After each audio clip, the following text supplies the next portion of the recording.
spogliati questi i loro beni, perché chiaramente venivano ai Savoia e quindi chiaramente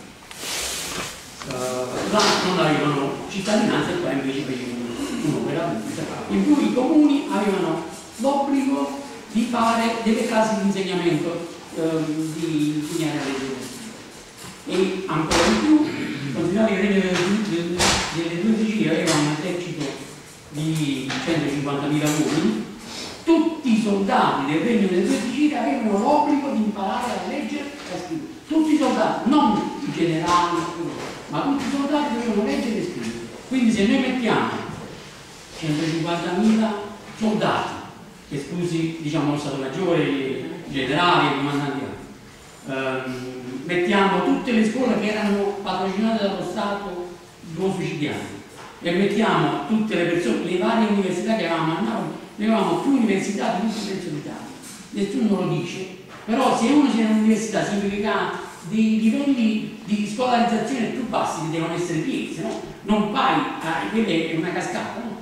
Quindi se riempi sotto chiaramente devi salire piano piano fino a tenerlo più alto, perché non si andava all'università se non avevi fatto almeno uno studio superiore, e non andavi in uno studio superiore, non avevi fatto la licenza media. Diciamo, questo secondo il nostro criterio attuale, chiaramente, perché all'epoca il discorso non era così formale, uno imparava a leggere e scrivere, studiava Tacito, studiava i classici e poi da là passava all'università e imparava storia, economia. La prima cattedra di economia col Genovese è stata fatta qua a Napoli, nelle nostre università, quindi diciamo questo è...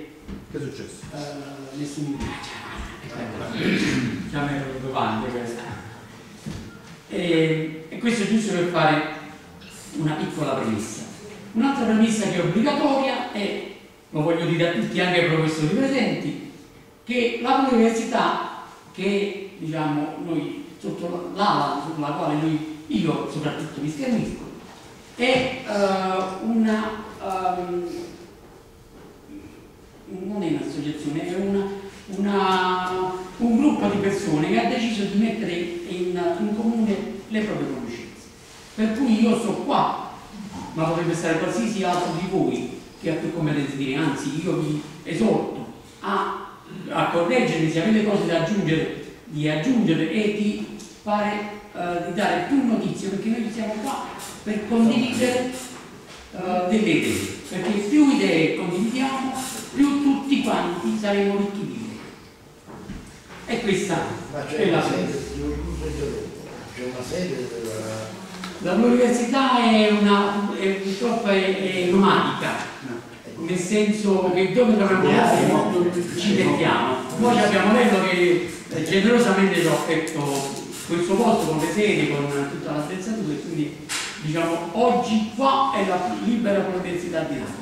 Se qualcuno vuole mettere a disposizione un basso, un attico, un appartamento, noi siamo sempre anzi di incrementare, perché noi abbiamo fatto pure un bellissimo corso di musica classica, di opera, abbiamo parlato di opera, cioè, la nostra professoressa preferenziale Maria, che si è messa a Natale, mi metteva a mettere scuola a messa e dunque,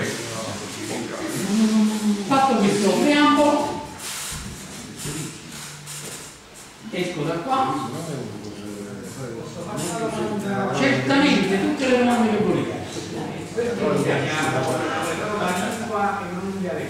Allora, secondo te che cosa fare? una provocazione. Allora, aspetta, mo ti faccio tutto quello che tu mi dici, io ti dico che alla fine,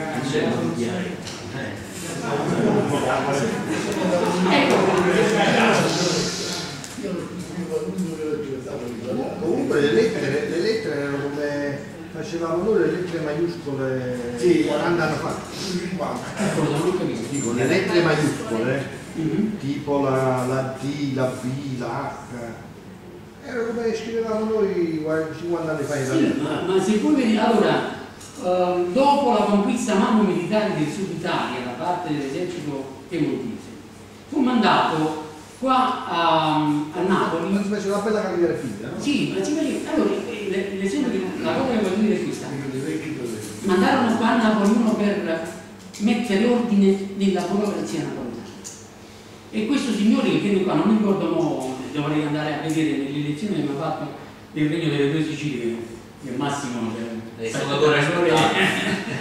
gli devo scrivere per preparare. Venne qua a Napoli e tenne a mettere mano, a mettere ordine nella burocrazia napoletana, alla quale questo, diciamo, non poteva altro che descrivere a Torino e dire che era una burocrazia svizzera. C'era un ordine, una precisione nell'appuntare cose. In più, quello che a me piace moltissimo era che l'orario dei nostri burocrati era dalle 10 alle 4. E chiaramente questo perché potevano sfruttare tutta la possibilità di luce di luna e quindi evitare pure di spendere soldi. Cioè, quindi anche una burocrazia ecologica, contrariamente a quella che abbiamo oggi. Abbiamo bisogno di 8 mattina, c'è il piccio computer, la luce, un riscaldamento, quindi queste cose per Costo zero. Costo zero. Allora, veniamo a questa domanda che era già prevista in scadenza. Perché io mi ostino, contrariamente a quanti quelli che mi dicono, anche De Falco definisce il napoletano dialetto, anche se lui però, diciamo, lo fa in rapporto a una De Falco e lo parla molto De Falco, quando c'è il libro nel 2010 era ancora 80 anni, speriamo che sia ancora vivo, però non mi ricordo. Era un pochino affetto come devo dire, dal modo di dover porre il napoletano. Il napoletano veniva considerato come una lingua inferiore perché la lingua italiana per creare la nazione era la lingua italiana, la nazione italiana. Per cui tutti quelli, anche Benedetto Croce, ha considerato il napoletano un dialetto. Però perché io e perché esorto tutti quanti noi a dire che il napoletano è una lingua e non un dialetto? Prima di tutto perché ci sono delle definizioni. Il dialetto è una lingua, è una parlata che è utilizzata in ambiti geografici ristretti e in comunità ristrette. Per cui il dialetto può essere il dialetto milanese, perché il dialetto milanese lo parlano a Milano città, e forse nemmeno più, perché ormai tutti noi meridionali siamo andati a Milano, ormai il dialetto milanese l'abbiamo completamente eradicato. E quindi la parlano in italiano, il torinese, perché sono comunità di locutori che utilizzano una lingua, una parlata locale che non è comprensibile anche a 10 km di distanza. Per cui la prima differenza è questa: il dialetto è una lingua, diciamo, locale. La lingua invece ha un respiro più ampio geograficamente, è parlato da una comunità di locutori più ampia ed è caratteristica di una nazione. Ecco perché, diciamo, tu mi dirai, ma noi un napoletano parliamo sulla nave. E io ti dico che questo non è vero.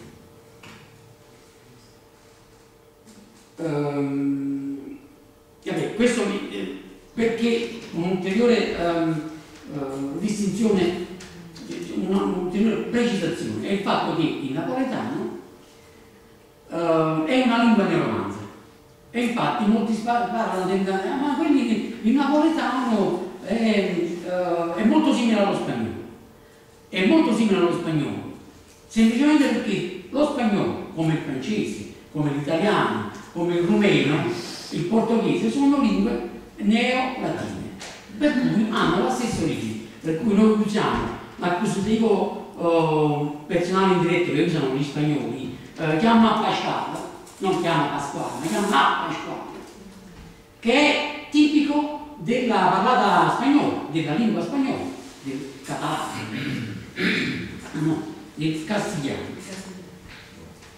Guarda, è una cosa pure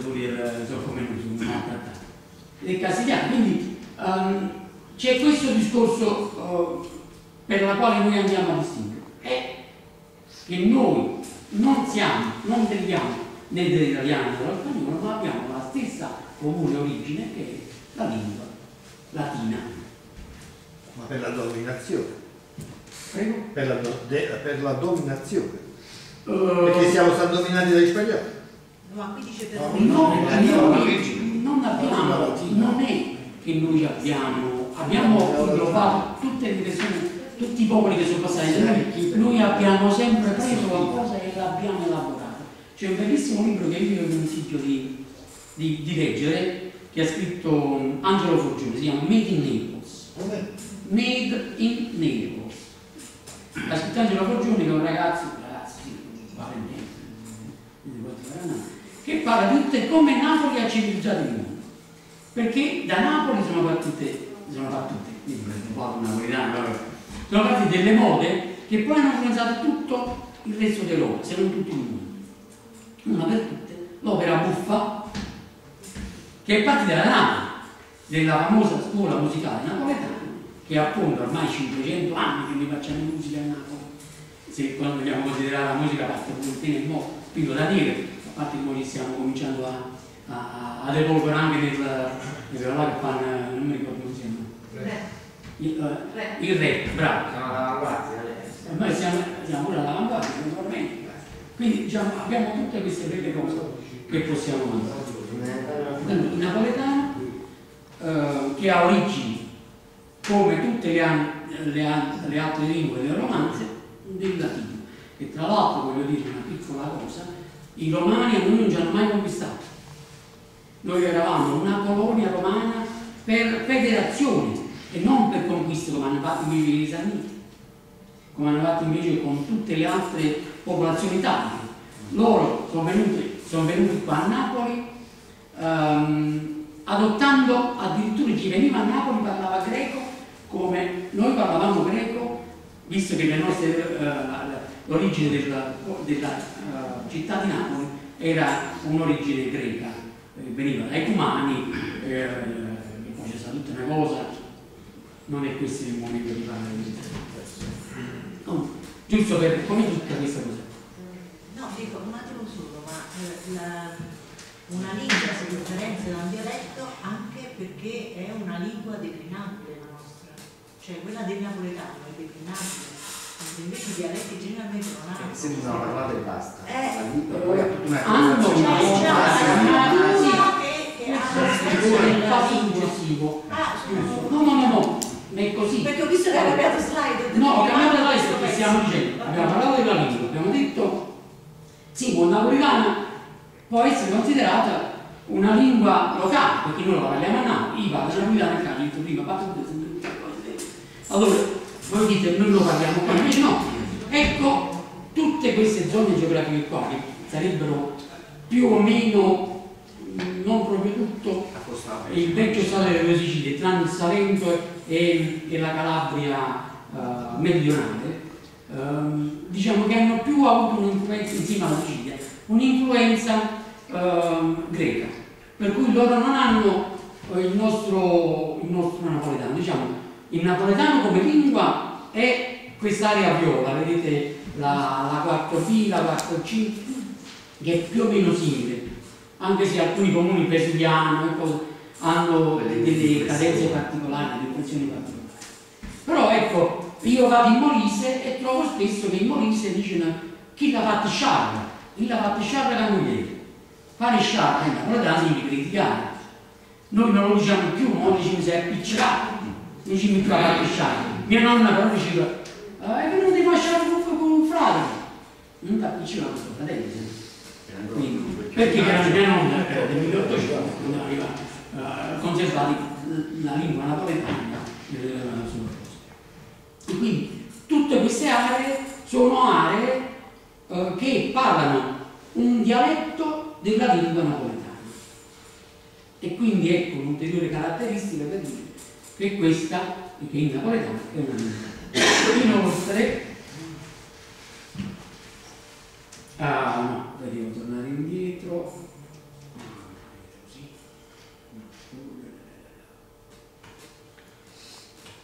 scusatemi. In altri tempi, quando si era fatto vedere la città, Ecco. il suo pizzarolino. Dove stavo qua l'abbiamo fatto? Ecco qua. L'UNESCO, che sapete benissimo che cos'è l'UNESCO, non vi spiegate.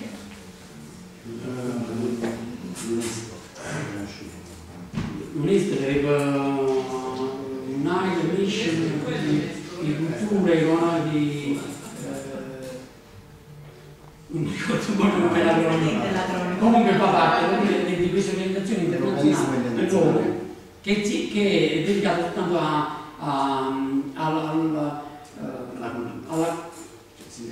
della cultura. della cultura, diciamo, si occupa della cultura, della protezione dei beni culturali, dei patrimoni materiali e immateriali dell'umanità.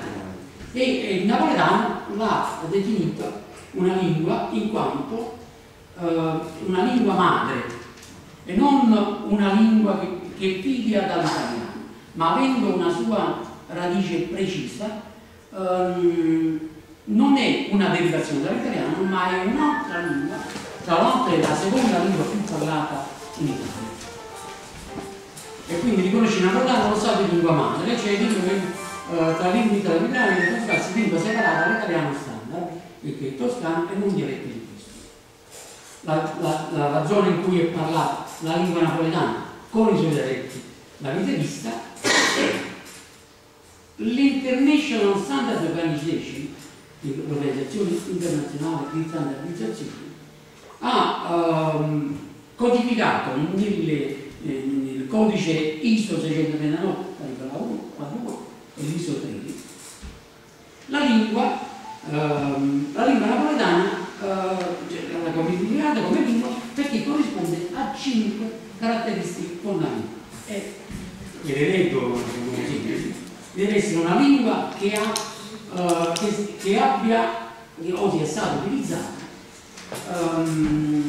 sia stata utilizzata come lingua ufficiale di uno Stato. E il napoletano, sotto gli spagnoli di aragonesi, è stata lingua ufficiale fino al 1500, segnato qua, comunque 1500, per oltre 150 anni.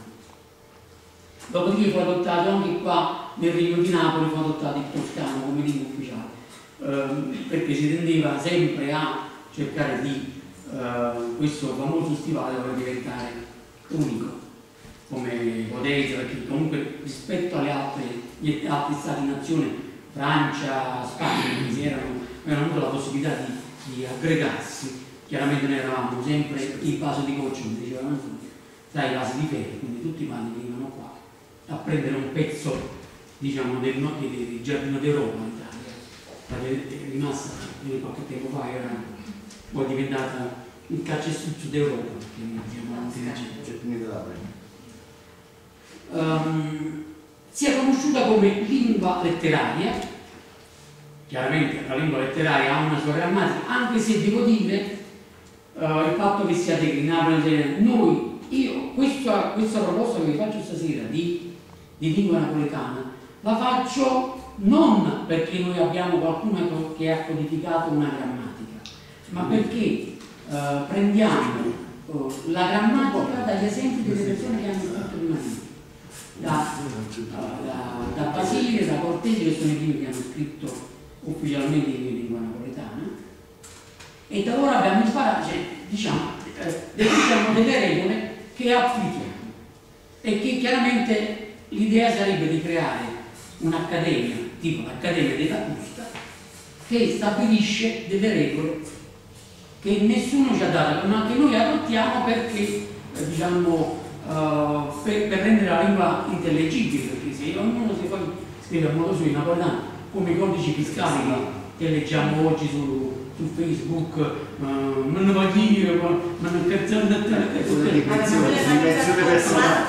La chat è indipendente, anche in italiano.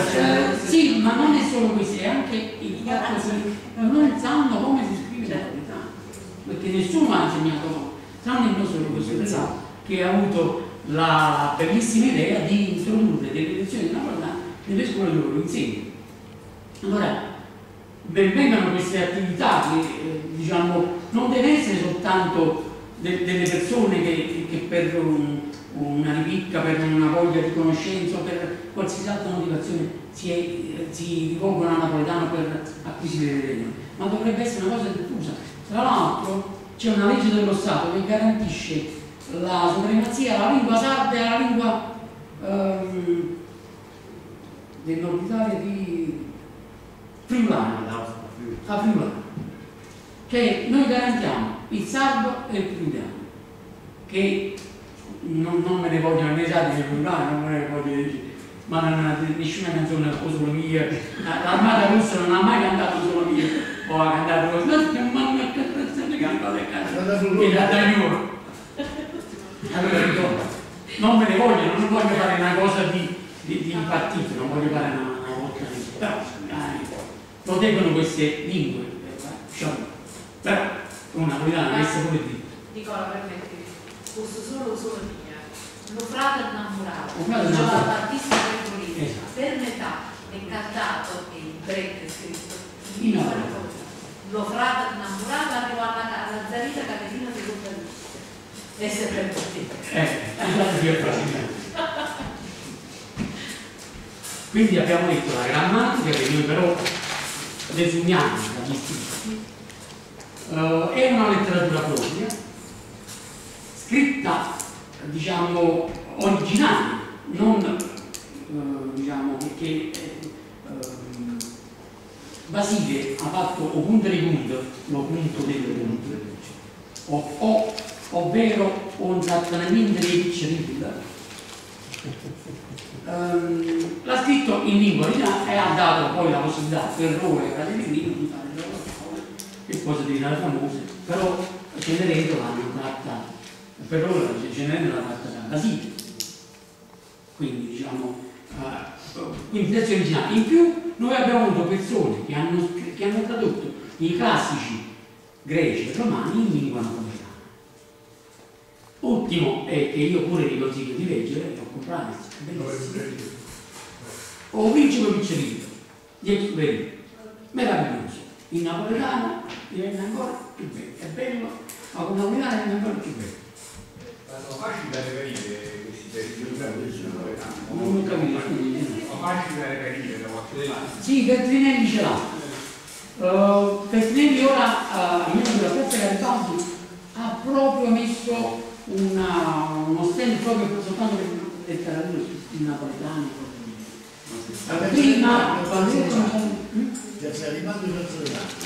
allora, a Piazza dei Martiri, dove io andavo a fare le prime ricerche che sono di tanti anni fa, dovevo andare o soltanto o perché si erano nascoste. Poi piano piano, però là non vado più a Piazza dei Martiri perché è più comodo per me, io abito a Piazza Nazionale, per cui più comodo per me quello di Piazza Garibaldi, e hanno fatto proprio uno stand proprio dedicato a tutte, ci trovate i dizionari, ci trovate i libri che io consiglio per la grammatica napoletana che muovono di Maria Rosaria Nocchi, e si chiama Classici napoletani. lettura napoletana. il libro che vi consiglierei se vi volete leggere un po' di grammatica napoletana, facile, impariamo la lingua napoletana di Colomba Rosaria Andolfi. Diciamo, troverete la maggior parte delle cose che vi dirò, le troverete, anche se io ho fatto un po' di conferme di vari libri perché tenga dei parte. Nicola, com'è l'autrice, scusami? Com'è Andolfi. Adinolfi? Precisamente Colomba Rosaria Andolfi. Si chiama Facile. Ho scelto questo qua, ho adottato questo perché scrive impariamo la lingua napoletana. Ci sono altre grammatiche, però parlano della grammatica del dialetto napoletano. Allora dice no, prima Gabriele si dice qua e quindi si trova con me. Allora si chiama impariamo la lingua napoletana. Facile. Impariamo la lingua, non ho capito. No, lo faccio vedere. Un po' il titolo di napoletano. Facile. facile, è superlativa solo più facile. Facile. Io è più facile da più che noi siamo superlativa assunta. Napoletano non è superlativa assunta. È la liberazione delle. Va bene. Allora, torniamo a queste cose Napoli ci divaghiamo. Alla comunità di locutori della varietà corrisponde uno stato a sé stante che la riconosce come napoletano. Quella gente che vi ho fatto vedere i colorati in viola, in azzurro, in cose, si riconoscevano a fine degli anni 70 napoletani, infatti tutti quelli che andavano su a nord emigrati, perché qua ci stavano togliendo tutto e hanno continuato poi fino ad oggi, andavano là, dicevano tu ero sì, io sono di Napoli. E poi non erano di Napoli, erano di Avellino, erano di Salerno, erano di Potenza, erano. Sono stati 7 anni più lunghi, dicevano, poi scoprivo che erano di Avellino, di Benevento, di non Foggia, hanno di ancora Basso. smesso. Cioè, dico, perché non essere orgogliosi di essere. Ancora si vedono. Allora dicevano napoletani, perché si associavano a un'idea particolare, perché essere napoletani era un motivo anche di vanto, di qualcosa. No, ma c'è anche il fatto che si è più riconosciuto. Si è più riconosciuti, No, sì. Milano, di Era un Napoli è diverso da Avellino, insomma. Certo, anche perché la conoscono io, fanno le mie dice ti dove ti sono detto qui vado a Napoli. E ci riconoscevano come stato, questo dice a 60 e che la riconosco come proprio la persona, però un gruppo etnico si conosce e venga riconosciuto come tale. La quarta caratteristica di questo, la codifica ISO. Noi ci riconosciamo napoletani perché le persone là si riconoscevano napoletani e ci riconoscono napoletani quando dicono lavati il col fuoco, perché si capiscono che noi siamo napoletani, sanno che noi siamo forti, quindi che bisogna vedere la E poi manco c'è la menzionata di essere stato definito. Guarda, facciamo vedere Ma ragazzi, vogliamo parlare di Nacanelli. E poi perché hanno prestigio presso i locutori o presso altri. Il prestigio dei napoletani, io devo dire, vado all'estero, ultimamente non ho molto prestigio come napoletano, però devo dire che le persone di cultura apprezzano il napoletano. Chi non ha cultura il napoletano lo apprezza perché legge il giornale e legge che a Napoli si spara, si ammazza, anche se su Facebook sta girando un articolo di un giornalista che rivedendo un pochino i cliché ha detto io sono andato su Facebook, no, su internet ho digitato Napoli Pizza e sono usciti 2 milioni di voci, Napoli Pizza 2 milioni di voci, poi c'è scritto Napoli Malavita e sono usciti 600.000, no 2 milioni, 20 milioni e sono usciti 600.000 invece Napoli Malavita, quindi che è più rappresentato come Napoli Pizza che non Napoli Malavita, però noi qualsiasi cosa succede a Napoli è diverso. La spazzatura che noi avevamo a Napoli è stato un caso planetario, addirittura i pinguini sul polo sud sapevano la ruina dei Mamonesi, quando poi la stessa Monesi c'è stata a Roma, a Milano, a Bologna, a Palermo, purtroppo la nostra concapitale. A New York. Dove? A New York. A New York. Cioè, però là non fa notizia, se una cosa succede a Napoli, immediatamente diventa una notizia planetaria che tutti quanti vedono. E direi che con questo abbiamo finito la prima. Ci va che ancora questa, ne ha di 15 minuti. Perché l'area geografica del napoletano non corrisponde perfettamente al regno delle due Sicilie, cioè la Sicilia c'è sta? No, c'è una parte La Sicilia è fuori. No, allora questo pezzo qua di sopra, questo qua, già non è più il regno delle Sicilie. Vabbè, era il regno Borbone, il regno del. Perché qua c'è il pronto e è il confine di Stato il pronto. E questo è l'Abruzzo, finisce l'Abruzzo e iniziano le Marche. Quindi questo pezzo qua, anzi, è oltre, questi qua parlano napoletano, il loro napoletano L'1A che sarebbe il napoletano marchigiano, meridionale.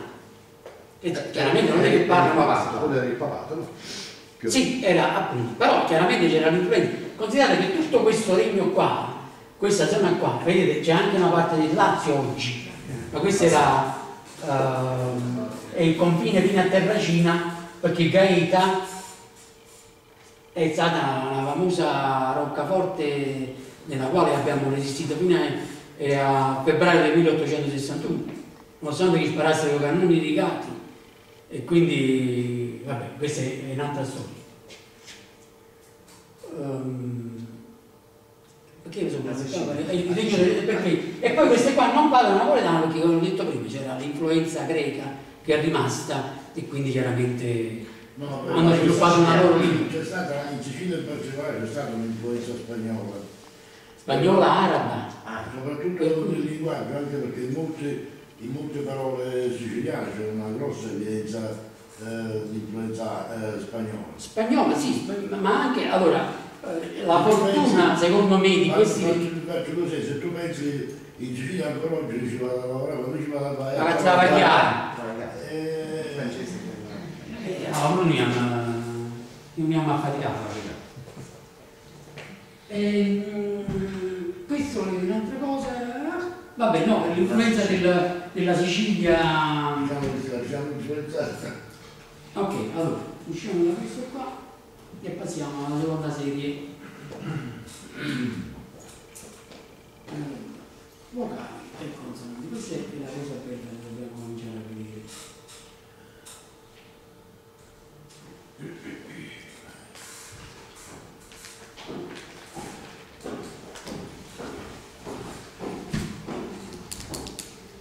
Allora, noi abbiamo il problema di scrivere in napoletano. Perché scrivono il codice fiscale? Perché non sanno che il napoletano ha delle vocali che sono toniche o atone e che vengono caratterizzate dalla giusta sottolineatura della loro di essere pronunciati dagli accenti agudo o grave. Quindi noi abbiamo degli accenti che sottolineano se uno si chiama Salvatore o se si chiama Antonio, perché ci sta Totò e Totò, Totò e Salvatore e Totò e Antonio. Allora, però anche una buona dizione italiana c'ha gli accenti acuti e ottusi. Sì, certamente. Che non è usato perché non era, allora, l'italiano non ha bisogno di rappresentare l'italiano, perché più o meno l'italiano ha diciamo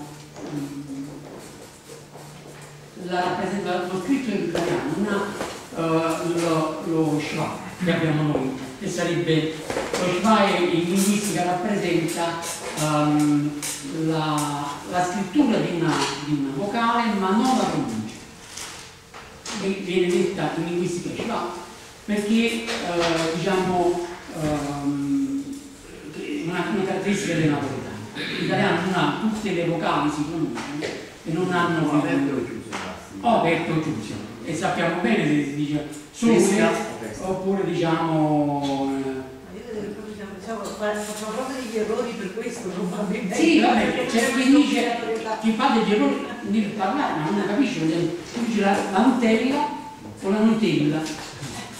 Molti dicono Nutella perché pensano di essere più chic, perché la F è più e più snodo, invece mi dice Nutella, non è che è Nutella, se no non andiamo a mettere l'accento grave sulla E, è pretorio, è una cosa. Ma il napoletano sì, però.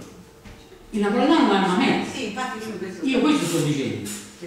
Dovremmo mettere, allora ci sono alcune vocali, allora noi come in italiano abbiamo 5 vocali, in più noi aggiungiamo la I lunga, che però in alcuni casi è una consonante. Ve lo dirò strada facendo, quindi che hanno lo stesso suono come in italiano. E abbiamo in più le vocali toniche, cioè in più definiamo queste vocali, alcune toniche e altre no. Quindi le vocali andranno sempre scandite, non soltanto quando a fine parola, per esempio caffè con mo con mucca questa qui, no? Ma anche quando sono in coppia di una parola, per esempio fontana, in questo caso abbiamo visto l'accento perché andrebbe scritto fontana, seggia, barcone, o quando si tratta di monosilabbi, quindi sì, no, state a pronunciare, vicino no, o sì, dice sì e no. Sono toniche a inizio di parola, air, anil, boat e che cosa. Le vocali se il tonico possa avere un suono aperto o chiuso, come dicevo prima, e questo va caratterizzato con i vari accenti, acuto o grave. Quindi chiuso se è acuto e grave se è aperto. La O ha un suono stretto in tutto un O, per esempio mariuolo o sporco.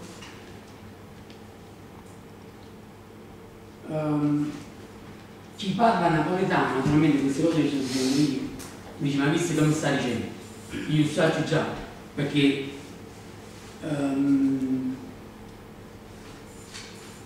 alleramento, io dico alleramento, non dico alleramento, oppure dico mo, non dico mo. Per esempio questa è una caratteristica per stabilire tra mo e mo, chi è napoletano cittadino e chi è napoletano della provincia.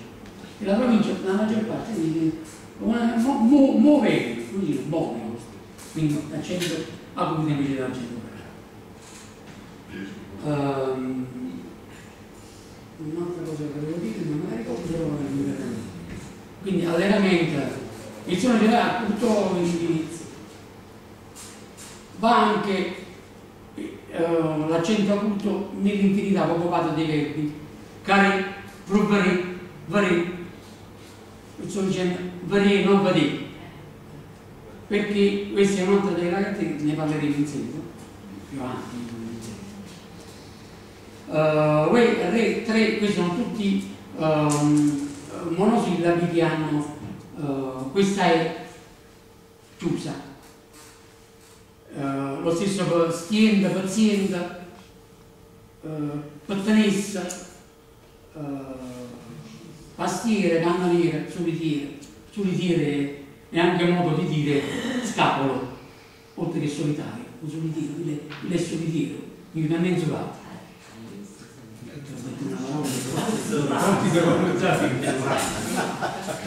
Si ripete evidenza. Anche se questione da fine parola devono risultare sempre scritte. Allora, come dicevamo, tutte le lettere vanno scritte, anche di sembrare, anche a costo di sembrare avere mesi. Perché quando io vi ho detto prima o punto dei punti, si scrive lo punto dei punti. E se andate ad Avellino vi danno dei punti. Perché loro, un'altra caratteristica di una lingua è quella là che è in continua evoluzione. Perché noi abbiamo che il Molise dicono ancora sciarra o dicono ancora sono tanti, stracco per esempio, stracco significa stanco. Noi non siamo più stanchi. Diciamo noi diciamo che siamo un po' più meno giovani,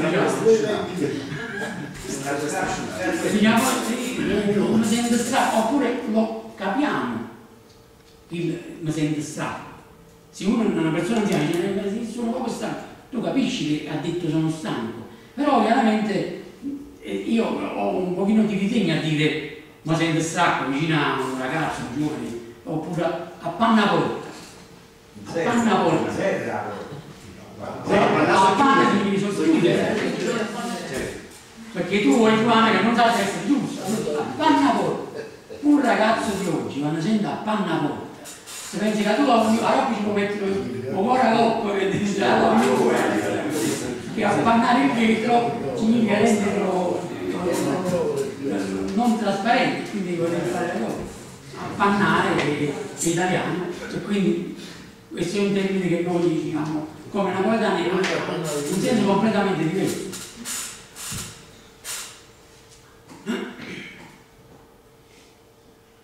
Le vocali atone sono appunto, come vi dicevo, si scrivono ma non si pronunciano. Se volete, digitando su Google, anche su Google, potete scaricarvi o conto di punto e sempre se volete ce lo leggiamo, ve lo leggete e ne parliamo la prossima volta, in modo che facciamo un po' di esercizio per quanto riguarda questo tipo di cose, perché io farò chiaramente una sterilissima elencazione di cose che molti di voi praticano. Parlare, dice che ne so, io quando non parlo di napoletano mi scordo tutte le parole napoletane e quindi non vi riesco a fare degli esempi. Per un corso di napoletano. No, voglio dire, è piacevole fare questo fatto. È piacevole. Corso di napoletano. No, è una cosa meravigliosa perché uno parla di napoletano, però ci sono delle cose per le quali dovrei farvi dei esempi, non ce lo devo leggere perché Cerasa, eccolo qua. Allora, c'è scritto Cerasa, o ci dice a plurale in questo caso. Io non leggo la E, non dico c'è, dico Cerasa. E quindi la E va scritta ma non va pronunciata, questo è lo schwa che vi dicevo prima. L'errore è quello di voler scrivere così come si pronuncia. Esatto, Cerasa. E poi diventa... Questa è una regola o sì. No? Il fatto che si scriva e non si legga ha una regola? C'è una regola linguistica per questo che fa proprio parte di una delle considerazioni che utilizza la linguistica. Cioè il fatto di avere delle vocali che non la linguistica questa qua si rifà alla lingua ebraica. E da là che nasce questa considerazione, come Sibolet e Shibolet è un modo che viene stato adottato in linguistica, che è una caratteristica che va a individuare la difficoltà di determinate etnie a pronunciare determinate consonanti, lettere, quello che sia. Tipo per esempio, durante i vestri siciliani, nella rivolta dei palermitani contro gli occupanti angioini francesi, per distinguere i francesi dagli autoctoni, quindi dai palermitani, mostravano i cicili. I cicili, noi riusciamo a utilizzare i cicili. I francesi non riescono ad avere questo tipo di pronuncia, per cui venivano tutti quelli che non devono. Io ho avuto la fortuna di fare qualche lezione napoletana al direttore della Sanofi, attore Annunziato, il quale era un francese, e io proprio così invece di dimostrare lo scipolò e dissi: guarda, questi che sono? Poi Cisci.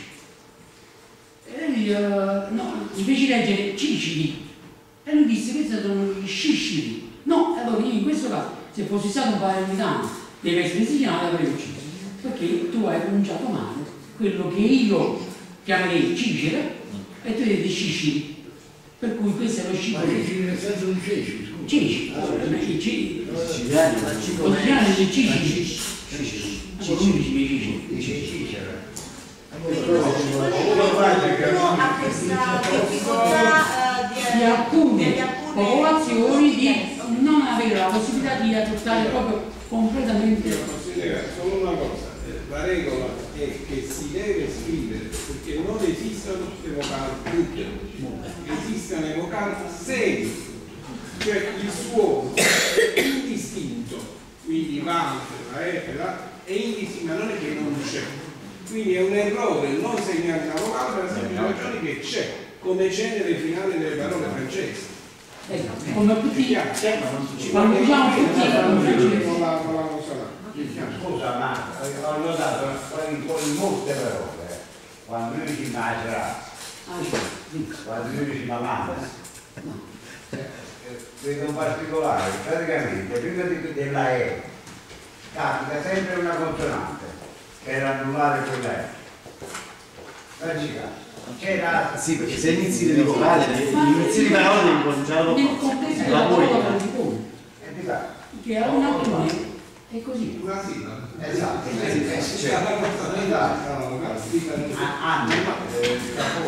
A me questo mi piace dell'università, vedi? Che io potrei passare il professore là e dici che è tanto più così. Se vogliamo che la cresca, non lo gioco proprio. E quindi che dicevi, scusa, l'ho detto? Questo? no, questo era un'università, se avevo un problema. No, è così. Infatti c'è scritto la quale è foneticamente pressoché muta, sia che si trova all'interno di una parola che a fine di parola. Quindi c'era lampadella, bambanella. Vi ricordate la scenetta degli anni 50? Dicevano bambanella, bambanella. Lampadella, sarà nata Annes Capone,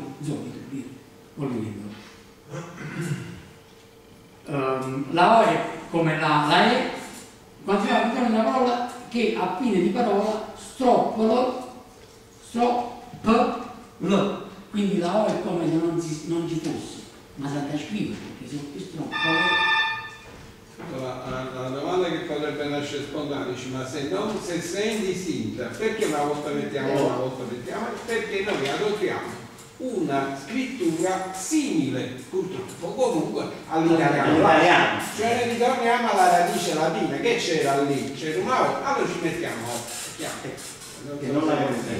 quindi in realtà non si pronuncia, ma in origine c'era qualcosa. E quindi noi ci mettiamo, è vero che è indistinta, ma dobbiamo pure scriverla nella maniera corretta, perché la sua derivazione comunque resta latina. E latina poi una è una a seconda della sua derivazione. Alla fine All'altra voce. noi parliamo del napoletano, però poi lo scriviamo malissimo. Perché non lo sappiamo, non siamo abituati a scrivere, non si fa. Perché non c'è nessuno ha mai insegnato ai nostri napoletani, ma a tutte queste persone. Allora, nell'antologia, io mi ricordo l'antologia di quando io andavo, c'è sempre un piano forte no. Mo' se andate a cercare di Salvatore di Cicciano, se andate a vedere un'antologia attuale, gli autori del Sud, Verga, sono stati completamente banditi.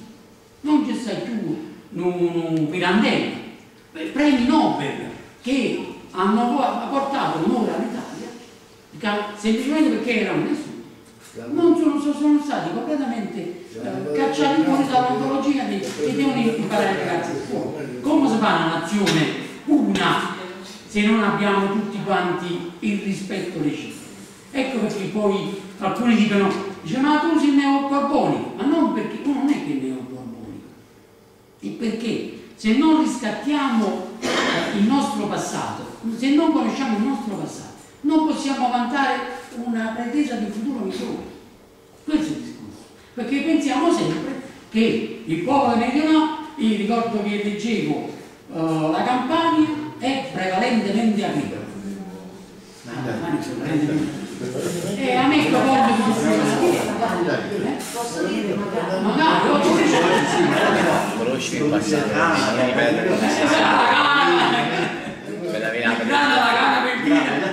e poi Mecca Pond che faceva l'acciaio l'ha fatto fine una ventina d'anni, però faceva l'acciaio, faceva l'MCE, Noi abbiamo fatto di tutto.